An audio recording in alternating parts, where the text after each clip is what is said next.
Hey everyone, and thanks for jumping back into the Real Estate Verse. Today, we're going to continue our collaboration series. We've had Jordan Wirsz on the channel a couple times before, pretty good reception to it, and I thought we'd bring him back for a third time. He mostly talks about the real estate market. He runs a YouTube channel called Jordan Wirsz and the Savant Report. Make sure you go check that out in the description below. We also have it in the pinned comment. Go subscribe to him. He puts out a lot of great content. Jordan, pleasure to have you back here. Hey, Ben, thanks for having me back on your channel. It's always a pleasure. Yeah, so, the real estate market is, compared to crypto anyways, it moves at a snail's pace, right? So, It does. it's hard to know. It's hard to say exactly what's going to happen in the short term, but some of these overarching trends are interesting to sort of investigate. Where are we right now in the housing market, and maybe walk us through where you think we are? Well, thanks for that intro. And the question, I think, is a really great question. I participate in some of your Telegram groups, which are awesome. And there's some really great discussion that goes on there. And, there's been so much discussion lately on Twitter and on your Telegrams about where we are in the real estate cycle. And what I've lived through like a couple of these real estate cycles. I absolutely got crushed back in 2008 and 2009. And so I learned a lot of lessons from that and have spent, almost the last 15 years since then, really just focused on understanding real estate cycles because I never wanted to be caught in a big downdraft like I was before. You just like you are with crypto, the bear markets teach you to be smarter about, when to be in and when to be out. And so I basically have done that since. And, I remember back in 2008, Ben, there were so many people that were saying, hey, we're not going to have a crash. Hey, we're just going to kind of level off. We're going to have a little bit of a correction. And they really didn't appreciate what was coming. And by the end of '08 and into '09, it was just completely apparent that the real estate market was in free fall. And I'm not necessarily projecting that that's going to happen right now, but I think that there's a lot of people that take for granted the fact that real estate bull markets and real estate bear markets take time to fully develop. In the crypto markets or in the equity markets or commodities or futures, just about every asset class can pivot on a dime. Credit conditions even can pivot on a dime with interest rates. And real estate is very different. Real estate takes a substantial amount of time to turn. It's like turning the Titanic in terms of an asset class, from bullish to bearish or bearish to bullish. And part of the reason why is real estate prices in negotiations from one party to another, and there's no sell button, right? There's no liquidation button that you can hit. And so there's not always a bid for real estate. And so where we are right now, I think is kind of analogous to 2008. Again, not necessarily calling for an all-out crash, but where there's some denial built in. There's people who, tend to believe this is going to be a really short-term, pause in the housing bull market, or maybe that we're going to have, a next bull run here in a few years. And that's going to be the big blow off top. There's a lot of theories floating out there. And I just, I'm concerned that people might be misled. Yeah, like even the chart that you're showing right now, where it kind of shows the idea of a phase going into 2025, 2026. I've seen this chart quite a bit, and I've followed real estate, to some degree. Do you? It sounds like you're not in agreement, right? That we're going to have Right. this next leg up. It's almost like this next leg up that's being talked about is what keeps people constantly, worried and living in that state of denial. Is that kind of what you're thinking? That's exactly what it is. This chart has been circulating. It's all out there, around Twitter and kind of the real estate verse inside the Twitter world. I've seen it on your channel, and I thought I would address this. This chart, to me, is really based on virtually almost nothing. There's one cycle chart that I'm going to show you here in just a moment that I think has been incredibly profound, that shows real estate activity cycles And they have been so accurate and so predictable. In fact, I'm going to show you that real estate cycle chart literally accurately predicted to a T that we were going to top in 2020, 2021. But this chart is showing a hypothetical, hey, we're going to top out 25, 26, 2025 or 2026 in terms of a year, and we're going to have this big blow off top. As we sit here at the end of 2022, Ben, you and I talked a little bit about this before we started recording. Like, what would be the catalyst to turn real estate from, a bearish backdrop right now to a bullish backdrop? And there's really two things that could happen. The Fed could say, hey, we're going to print $10 trillion. We're going to insert it into the economy. We're going to, we're just going to flood the economy with money, just like we did, with COVID. Or they could say, hey, we're going to reduce interest rates back down to zero. But those things take time. Those things aren't things that will happen, immediately, unless maybe we had a nuclear war or something really big happen, a black swan that would turn the tide that fast. But I want to put this into perspective for a minute. We went from real interest rates, like 30-year fixed mortgage rates of 2.5 to 2.75%, to 7% in like 9 months. I mean, interest rates way more than doubled, almost tripled in like 9, 10, 11 months. And so people are like, oh, it went up too fast, it's going to come back down. And while I think that might be correct, let's assume just for a moment that interest rates go from 7% on a 30-year fixed to 5%. That is still double the low that we had of about 2.5%, plus or minus 10 or 20 basis points. That's almost double where we were at the bottom of the interest rate cycle.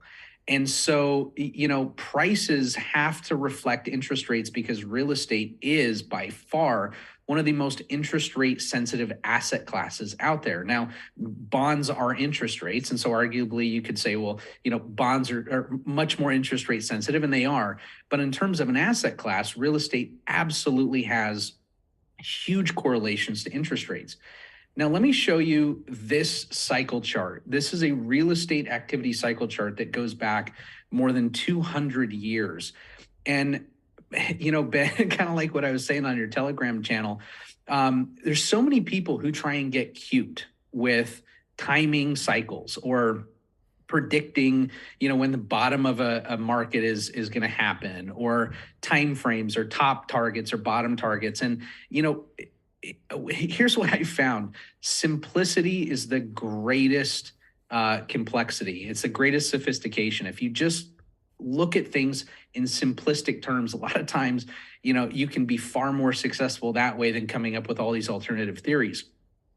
This real estate activity chart shows basically the last 225 years or more of real estate activity. And you can see that prices follow. And this is roughly about an 18.5-year real estate cycle. And, we have economic cycles, we have business cycles, we have interest rate cycles. There's lots of different macro factors out there. But if you just look at real estate activity here in the United States, this chart showed us that we were going to have a peak around 2004. And we topped a couple of years late. And if you can see the past few cycles, we've actually topped, anywhere between 3 to 5 years, plus or minus, past the tip of where this projected cycle was going to be. And if you look here at, 2004, when we were scheduled to top, we topped around 2006. And we found a bottom almost exactly when we were supposed to, around 2011. And that put the next top right here where we are right now, around 2020, 2021. The next bottom is 2030. That's the next scheduled bottom for this market. And I think personally, with the macro backdrop that we have, the long-term interest rate cycle very likely have bottomed in terms of real rates. We're looking at years of a struggling real estate market. And that's not to say that it's only going to be one direction over the next 8 years.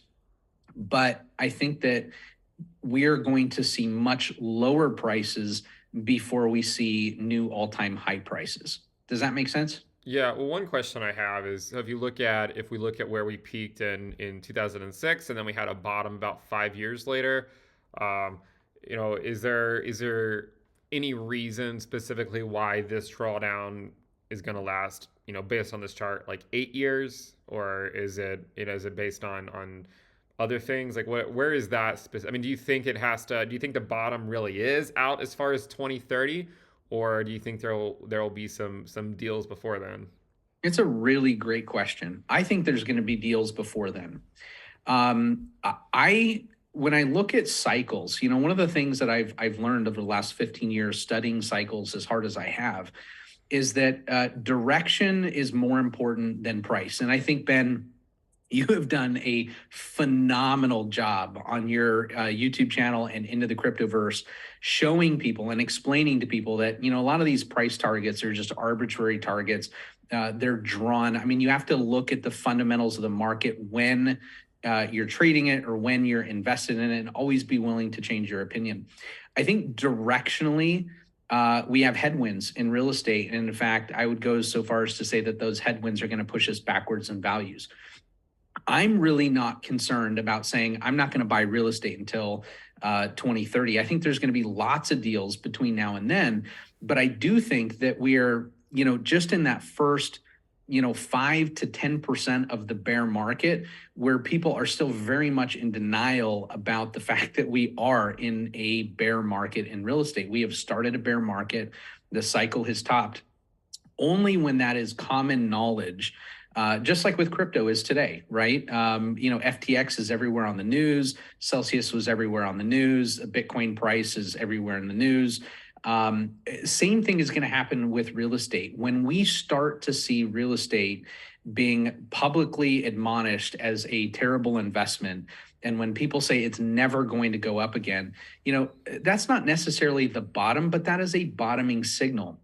And those are the times when you want to enter the investment arena. I can tell you that I'm still very, very active in real estate now, and trying to buy real estate is tough because people still believe that values should be somewhere very close to where they were last year or earlier this year. And sellers' expectations are still very, very, very high and very unrealistic. So as we look out, I'm not saying we have to look for a bottom in 8 years in 2030, but we have to find real intrinsic value in real estate. And even at 5% or 6% or 7% interest rates, we're still not anywhere near those intrinsic levels of value. I'll give you an example. You and I were talking about CD rates that are approaching 5% right now. There's cap rates, capitalization rates in commercial real estate and multifamily that are lower than what you can get in a CD. And the question is, why would you buy real estate, deal with the risks, deal with the management, deal with the debt? And by the way, the debt is higher than the cap rate is. Your cost of capital is more than what a piece of real estate yields today, at least at market value.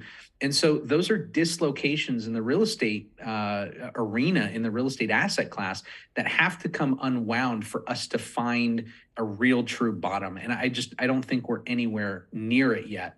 When we look at kind of where we are, everybody's seen this chart. If you're on crypto Twitter or you're an investor of any type, for sure you have seen this chart. Where we look at where we are right now in terms of the real estate cycle, we hit euphoria last year. I mean, it was literally fraught with headlines that real estate was never going to go down, that we were in a new paradigm. And now I think we're finally starting to see some anxiety in the real estate market. Real estate sellers, real estate owners, even real estate buyers are having a sense of anxiety about where we are. And that is literally just the start of the bear market. I think denial is very likely to come here in the next 6 to 8 months. And then beyond that, we'll see fear, desperation, panic, capitulation. And eventually, just like what you've been calling for with crypto, is we're going to see despondency.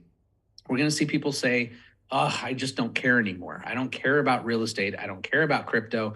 Those are the bottoming signs. That's when you really want to go in and start buying with two fists. The one caveat with real estate, and this is what I love about real estate, is, if you want to go buy Bitcoin today, you have to pay what it's selling for on the exchange. With real estate, there's always the ability to get or see value in a piece of real estate that someone else doesn't see or that the seller doesn't see. So that's why I say in real estate, there's always good deals out there, no matter what the market conditions are. You just have to find them. It's interesting because that chart of sort of the more hopium view, like of another leg higher to 2025 to 2026. It's interesting because my sort of my gut. So I'm not much of a real estate investor, although I'd like to be. Right. I don't have experience in it. I know you have a lot of experience going all the way back to the financial crisis. That's why one of the reasons why I value your opinion so much is because I think the people who have lived through the hard times are best able to navigate, future times, right? And I also think too that the people who have lived through the bad times, and I find myself doing this as well a lot too, is like you can get bearish before everyone else, just because you'd rather get out early than live through another major downturn, right? Like because you've lived Right. through it and you just don't really think the risk is worth the reward at that point. But it's interesting because a theoretical peak in 2025, 2026, which I don't agree with. That's to me, that's actually more likely where a major bottom could be formed, I agree. a capitulation. And so it's interesting how that sort of timeline might line up with people saying, hey, this was supposed to be a new paradigm. And in fact, real estate prices are just continuing to tank. And If you so, could inverse this chart, it would be perfect. It would right, be yeah. ideal. Yeah, so my question, and I have a feeling a lot of people who watch my channel might have this question as well. So, as someone who's only ever really invested in equities and cryptocurrencies and some, some commodities, but not really real estate, one of the things I was considering, right, is let's suppose, right, well, let's suppose in crypto we have another cycle, right, where we have another bull market. And whether whether it's a tempered bull market because of high inflation or whatever, hopefully, Mhm. kind of beside the point right now.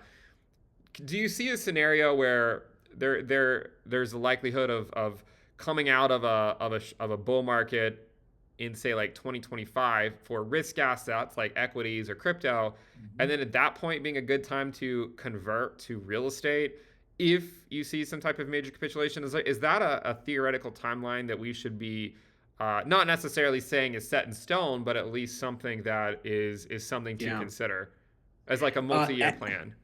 Really great, excellent question, Ben.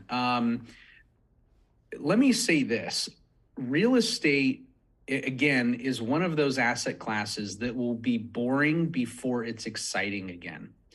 And I've seen so many questions on Telegram and Twitter, and my YouTube channel, and everybody wants to try and pin the market down to the month, right?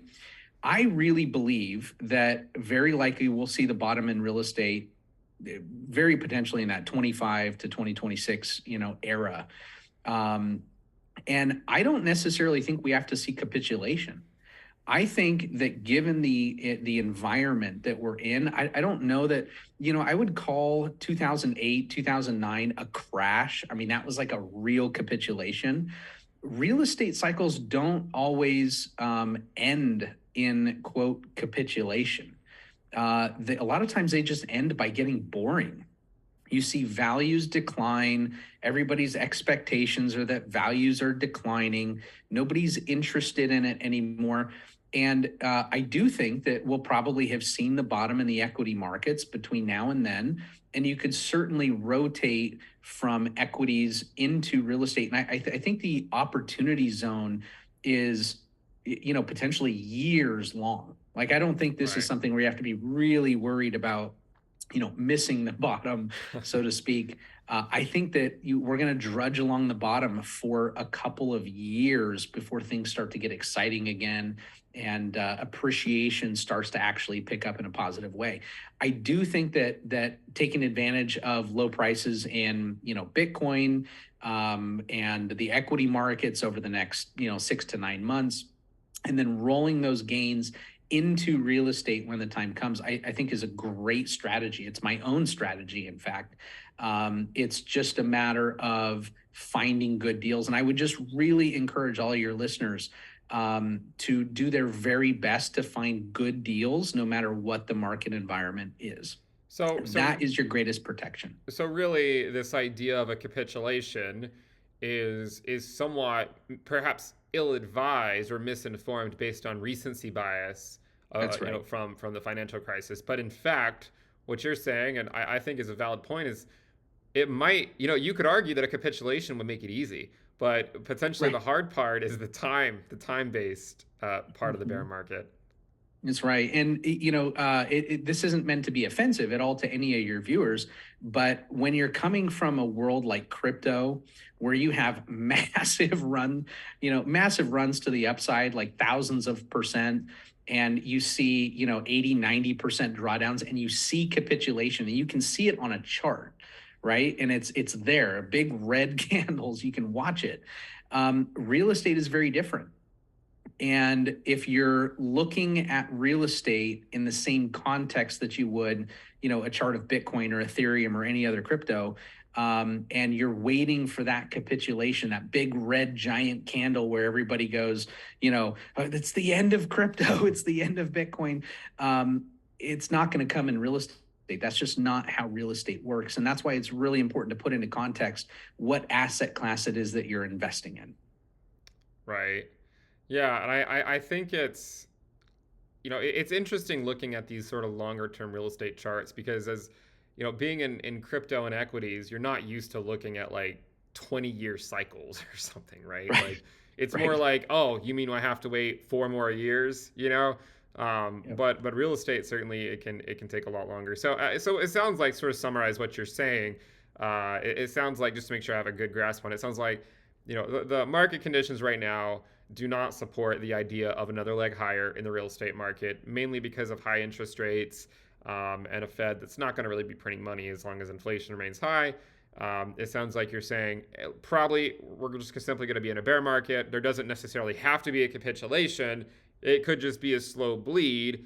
And don't worry, don't spend too much time thinking about missing the bottom, because once the bottom's here, you should have plenty of time, and by plenty of time I mean years, Yep. to acquire real estate. Is that more or less a general You hit the assessment? nail on the head. Yeah, that's exactly what I'm trying to get across to people. And it takes a lot of the pressure off too, right? I mean, I know I look at Bitcoin every single day. I'm waiting for the bottom. I mean, I follow your channel, I follow your work religiously, and I'm just as eager and anxious to try and catch the bottom as the next guy. Um, that's almost a really unhealthy thing to do, probably for anything, but especially with real estate because it does move so slowly. A lot of people take for granted, your average real estate transaction takes a couple of months. Right. And even when you're appraising real estate, and if you go to buy a house today, Ben, you're going to hire an appraiser, or your lender is going to hire an appraiser to find out what it's worth. But that appraiser is looking in the rear view mirror by the last 60 to 90 days, looking at what else is sold. And so a lot of the real estate industry, it moves so slowly because you're basing transactions and present value on the past, and it takes getting forward at least a couple to few months to start to see that change and see the winds start to change. And we're just kind of getting there right now. So let me take the pressure off of all of your viewers right now who are really worried about being ready to buy. Like, you're going to have plenty of time. I think the best advice that I could give, and Ben, I know you give this advice often, is stay really well heeled financially and stay prepared. Everybody's waiting for the Fed to pivot, and they think that real estate is going to skyrocket again, or that it's going to recover huge. The minute that the Fed pivots, the reality is the Fed is only going to pivot and if there's massive financial damage in the economy, higher unemployment rates, spending down, inflation certainly under control. Really bad things are going to make the Fed pivot. Nobody's going to go rushing to buy real estate in that kind of an environment. And so, this isn't a catch a falling knife or catch the bottom or try and time the bottom to a month or two. This is really an asset class that is going to give you many years to acquire substantial amounts. And with real estate, sometimes it takes that long to acquire a really good, substantial, big portfolio. Right.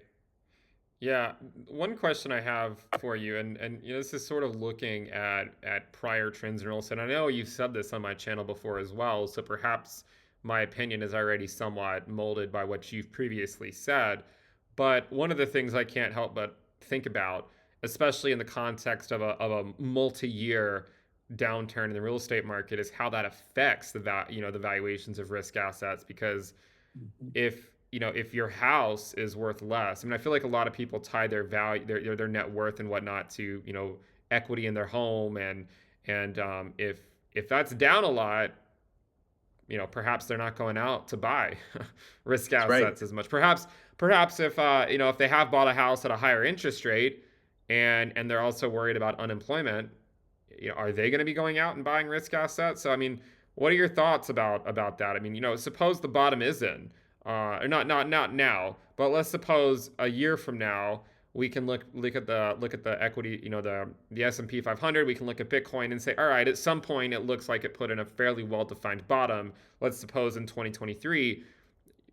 Do you think that a longer term downturn in the real estate market could temper returns in risk assets, or do you think they're Yes. not going to be correlated?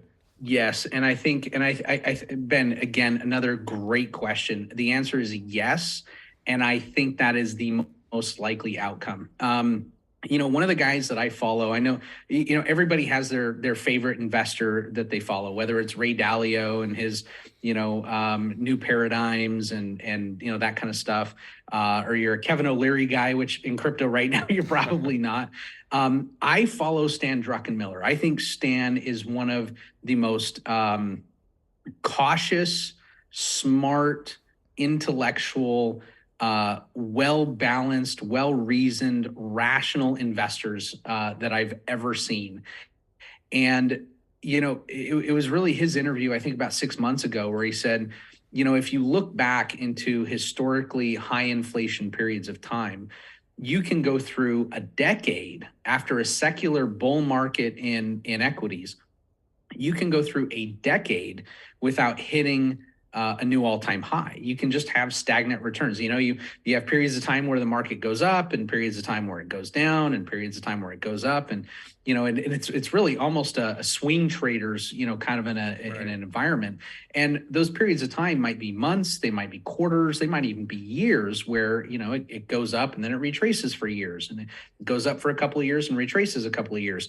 And I kind of see the environment that we're in right now and the environment that we're going into as very likely, at least, 5, 8, maybe 10, 12 years of stagnant returns, measured by all-time highs. So I think it's very possible that both real estate and equities do not see new all-time highs, for another decade. I mean, it's very, very, very possible. And there's a lot of factors and far too many for us to sit down and actually dissect and figure out what's going to happen. All you can do is play probabilities. But as we sit here today with the backdrop in real estate, and in fact, if it's okay with you, Ben, I'm gonna bring up Trading View here real quick, and I want to just show you. And I know you've showed this as well in the past. I want to show the interest rates, like the mortgage rates. So if we zoom back here, we can go way, way, way back. This is like 1980 back here at this high. And you can see what interest rates did real estate exist back then? Believe it or not, it did. One of the oldest asset classes on the planet. Ben, in 1981, we hit a high in interest rates. We were almost 18%, 18, 19%. You hear your grandparents talk about these stories when they bought their first house with a 14 or 15% mortgage rate. Look at the rates over the last 42 years. We've been in a massive, bull market in real estate, driven not only by M2 and money supply and, natural inflation through having a fiat currency, but also through lower lows in real rates. And we have this really well-defined trend line that we broke late last year, early this year, and we broke it decisively. I mean, it wasn't just a little blip above it, like maybe what we saw back here in 2018. I mean, we decisively broke out through this. And one of the things that you talk about on your channel a lot is, hey, in a bull market in crypto, there's a lot of consolidation periods. There's a lot of pullbacks that result in, higher highs. Like there's many, many, many higher highs. And in a bear market, there's many, many, many lower lows. And there's many consolidation periods in bear markets. Well, if in fact we have changed from a secular, market in interest rates where rates are continually going lower, and we've now changed that to potentially the point where rates will continually go higher over the foreseeable future. I mean, Ben, the potential is that interest rates could be higher now. We might be in a consolidation period for the next 6 months. But if real interest rates continue to go higher over the next few years, that's going to stress equity markets. It's going to stress debt markets. It's going to stress real estate markets. It could really put us into a very tough spot where over the course of the next, 5, 7, 8 years, it's tough to find ways to make money in real estate. It might be tough to find ways to make money in anything.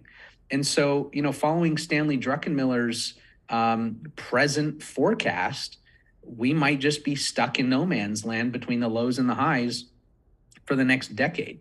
And in housing, there's a couple of other charts I can show you here. A couple of really, really interesting charts here. This is a housing inventory estimate of vacant units. And you can see that, through COVID, we hit a low.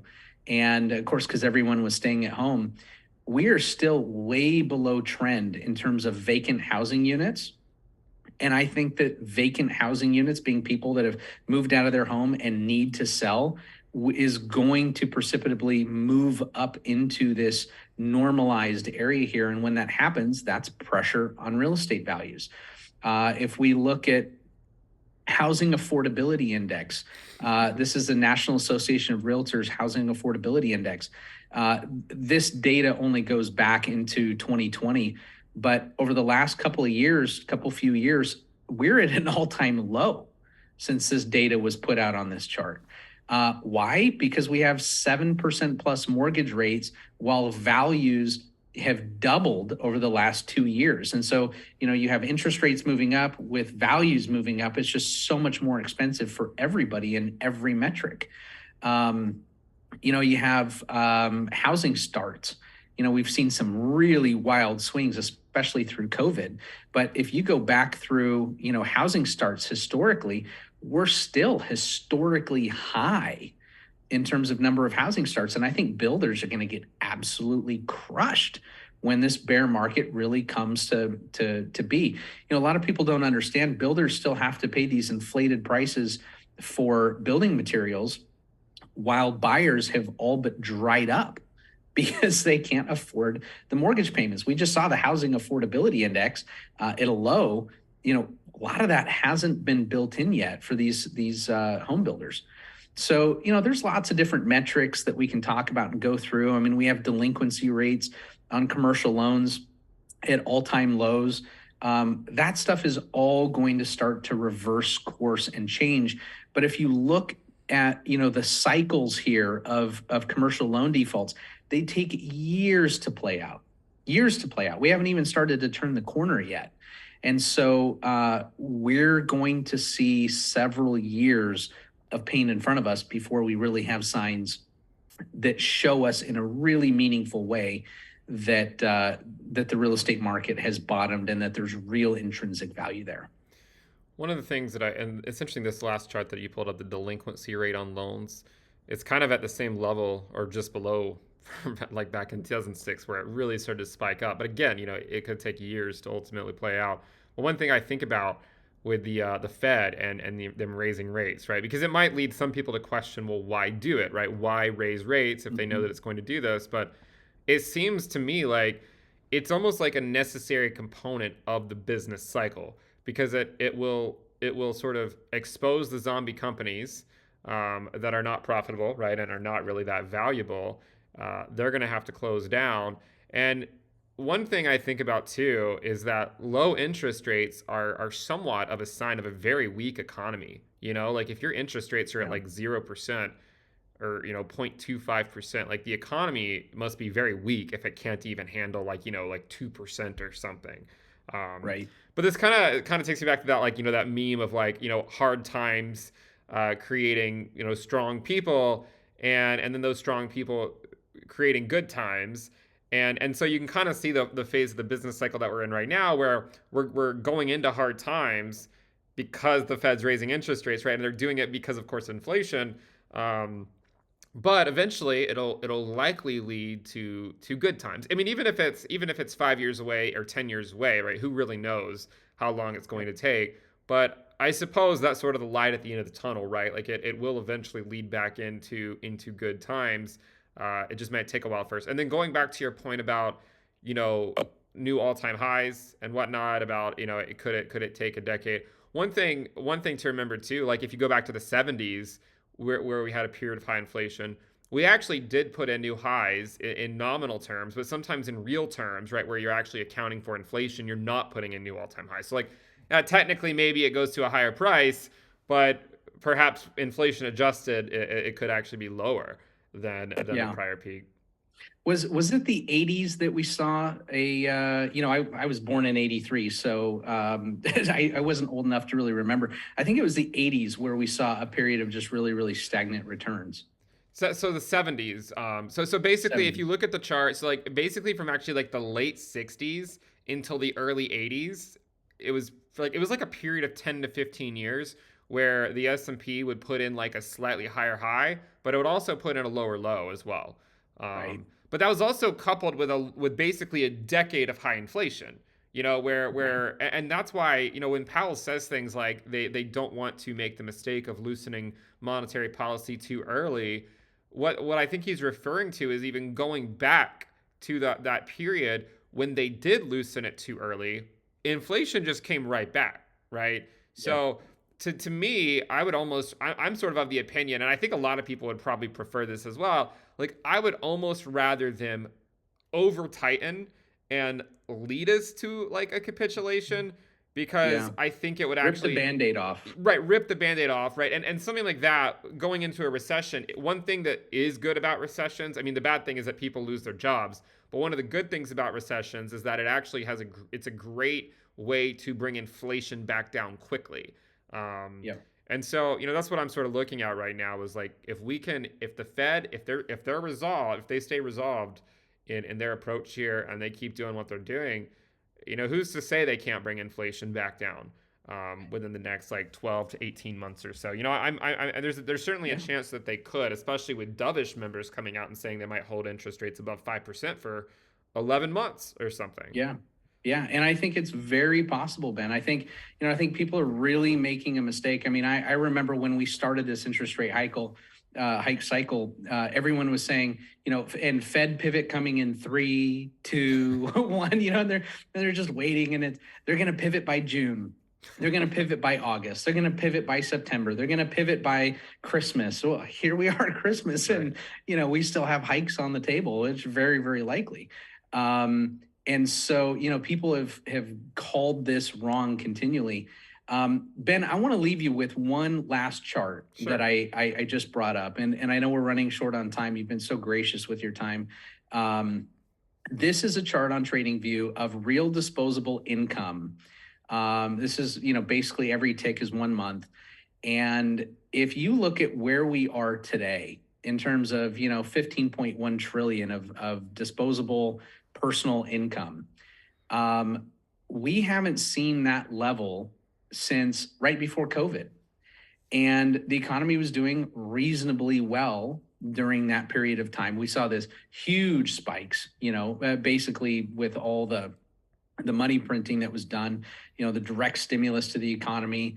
But I got to tell you, if you look historically and you come back to periods of time where there was, some some rough times, you can actually see it decline for a couple of years.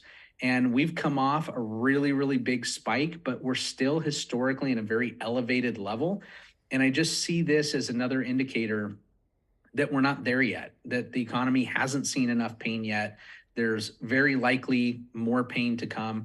Real estate is a big part of that, because real estate is, a lot of people's biggest assets, their biggest investment. It's their biggest savings account that they use to tap into with home equity lines of credit and things like that when they need capital.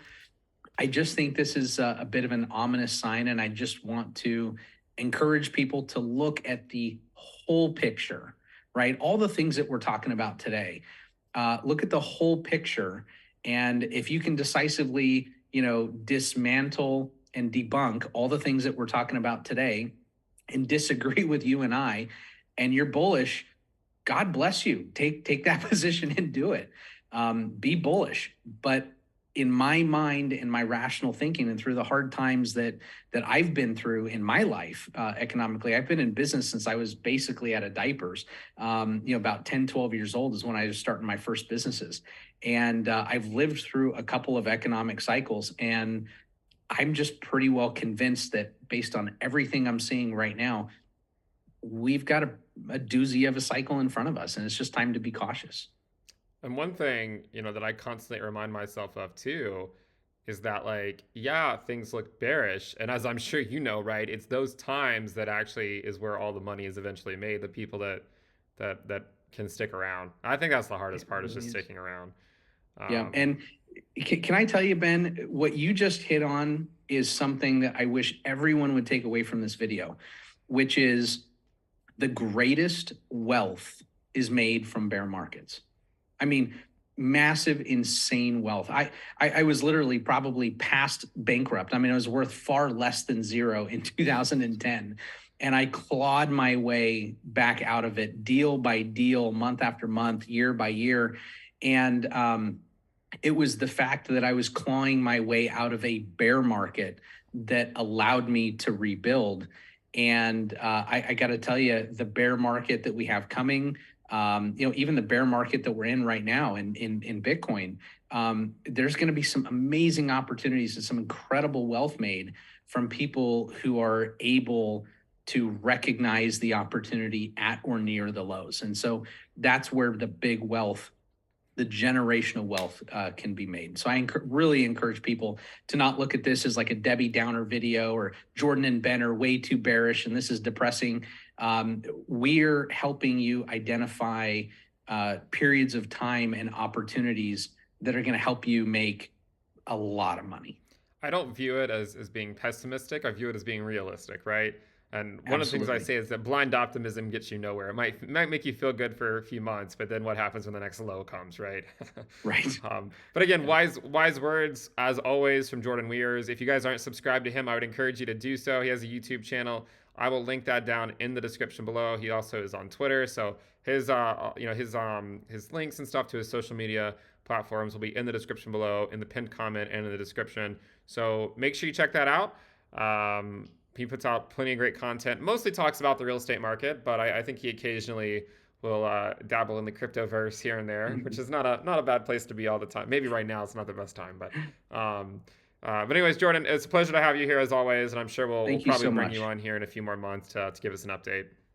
Thanks, Ben. Really appreciate it. Thanks for having me on. Bye.